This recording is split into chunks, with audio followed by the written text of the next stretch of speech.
do it. What's up, YouTube? This is Jonathan, and welcome to my channel.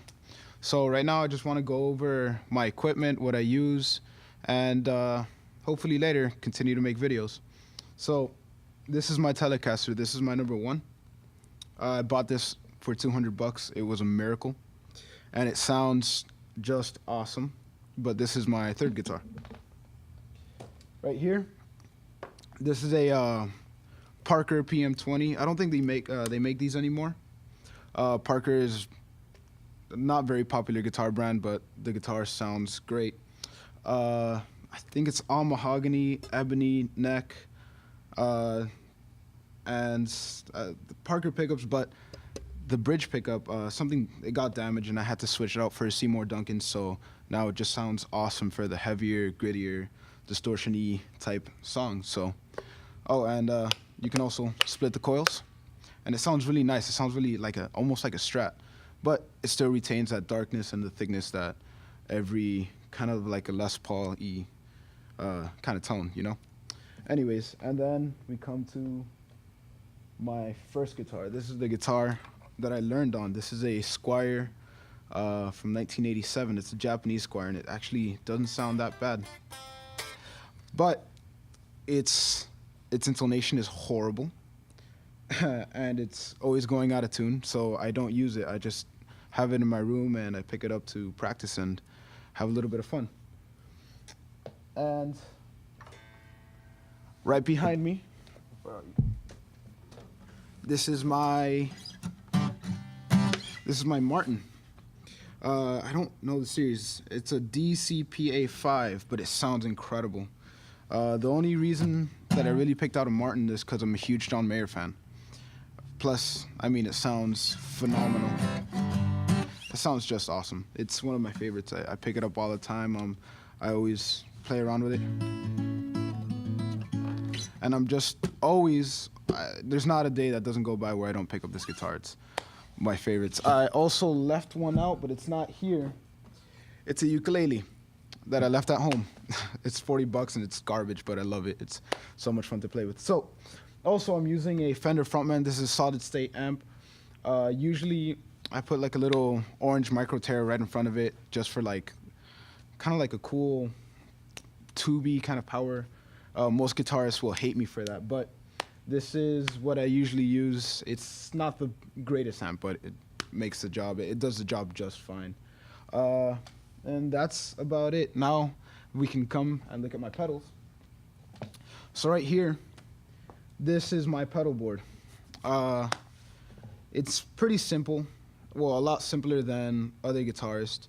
The first thing in the chain, it's the compressor, this little Moleko compressor.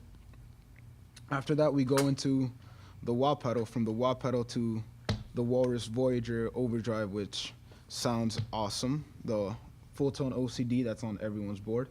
This is a Wampler Sovereign, and it's awesome. It's so versatile. It has so much that you can do so much on it that it always blows my mind. From there, we go into the volume pedal. You know, nothing so special about that. From the volume pedal into the delay. From the delay into the Line 6 M5, which I use for modulation or reverbs or just anything that's awesome and special.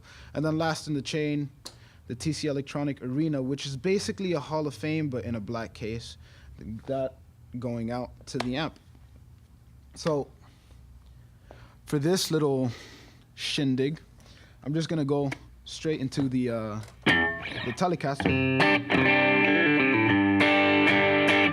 And just in case, on the Frontman, I always have it on the second channel, which is the dirty channel, just a little bit of gain.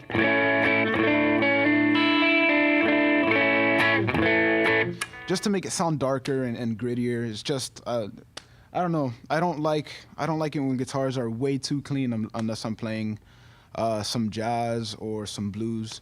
But, you know, well, I always have it on the clean, on the dirtier channel, which of course helps when I'm using distortion. It kind of gives it a little bit more girth, a little bit kind of gives it more of a darker feel.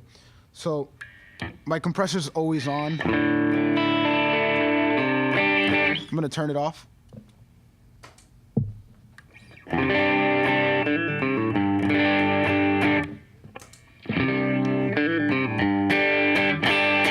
I mean, without the compressor, it just sounds too dull. I don't know. The compressor just gives a little bit more attack. And it's really simple to use. It's not that difficult. I'm going to skip the Voyager for now because I actually blend it with something else. So here goes the OCD.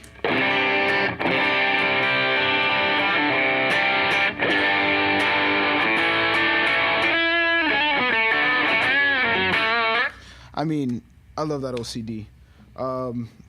I always have kind of like a love-hate relationship with that pedal because sometimes it just, I don't know, I kind of want something different from it, but then I use it for some songs and I'm just like, oh God, this is awesome. So I'm gonna turn that off, turn on the Sovereign. Now, if you notice, wobbler pedals, they have a lot of options. They always have more than 3 knobs. You know, standard pedals have 3 knobs, but what I like about this wobbler pedal is that it gives you a good, you can always come in and fix the mid-range, and I always have the mid higher than the tone.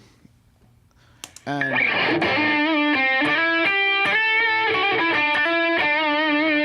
that's the kind of, it's the kind of push and cut through.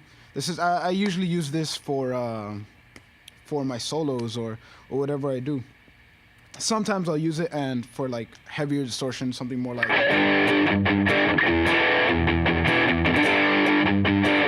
just to come in and chug on some heavier songs.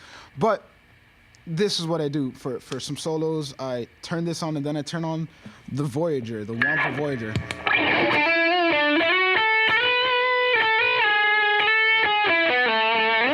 And a lot of people, they stack their distortions for to kind of give it like a volume boost. Some people like to have the Ibanez tube driver after their heavier distortions to kind of give it like a nice mid boost and some volume.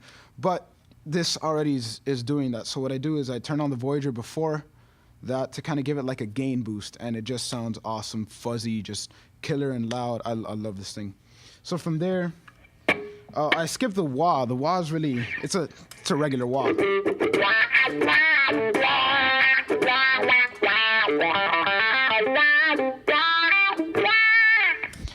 I'm not like the best at using wahs, but I just like having it on my board. So from there, let's go into the delay. This is the Line 6 DL4. Now, I also have a love-hate relationship with this thing because it's supposed to like simplify your life, but I really don't like how the rhythm delay sounds, which is a dotted 8th note. So I tap in myself the dotted 8th note. So let's say this is the tempo.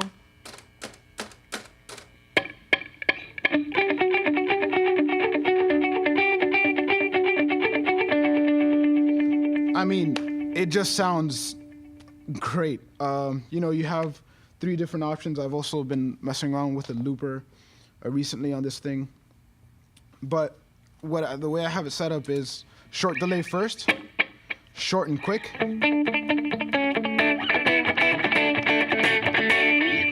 Then I have kind of like a medium delay.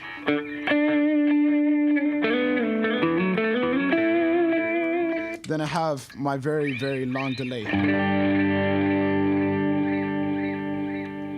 It just goes on forever and ever. And that I mainly blend in with the Arena for some nice cool swells and everything. So from there, let's go to the Line 6 M5. Now, the Line 6 M5 I bought for modulation. Usually people use the M9, and it's really cool for modulation. But what I mainly use it for is spring reverb.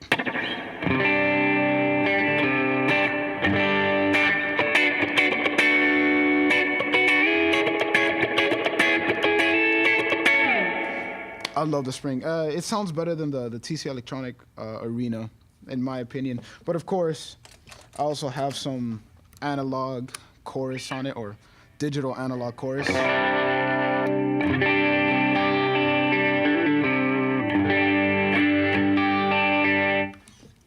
Let's continue. I also have, you know, my trem. Oh, here.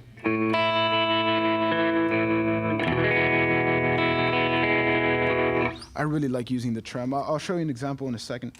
I I have some phaser. Well,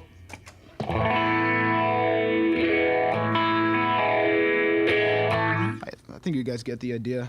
Mostly for modulation, but I also mix it in with some, here it is, some reverb, and I'll show you guys in a second. And of course, I have the Arena. Now, the Arena has a lot already going on. I think I have it set up in the Royal setting and the Royale. And it's just a really nice, cool.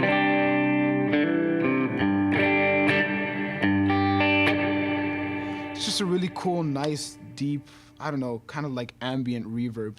But what I like to do for fun is, like I was telling you guys before, is I like to turn on my long delay, and then I'll turn on another reverb from the Line 6, and then I start doing some really cool swells.